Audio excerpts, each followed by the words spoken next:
Breaking news చూస్తున్నాం. బానుడి భగభగలతో ఉక్కపోతకు గురవుతున్న ప్రజలు 2 రోజులుగా కురుస్తున్న వర్షాలకు ఉపశమనం పొందుతున్నారు. మరి ముఖ్యంగా రాయలసీమలో రైతులు అయితే ఆనందంతో చిందేస్తున్నారు. అనంతపురం జిల్లా తాడిపత్రిలో చాలా రోజుల తర్వాత వర్షం పడటంతో రైతులు సంతోషం వ్యక్తం చేస్తున్నారు. నిన్న సాయంత్రం కురిసిన వర్షానికి రైతన్న సంతోషంగా రావయ్య వానదేవుడా అంటూ పాట పాడుతూ డాన్స్ వేస్తున్న వీడియో సోషల్ మీడియాలో వైరల్ అవుతోంది. ఎక్కడున్నావయ్యా, ఏం చేస్తున్నావయ్యా, మమ్మల్ని కాపాడువయ్యా వారదేవుడా.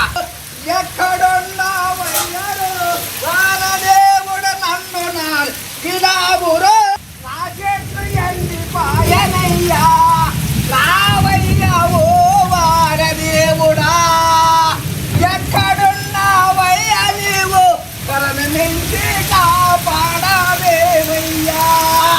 రావయ్యా ఓ వారదేవుడా. అవయ్య వారదేవుడా, ఎక్కడున్నా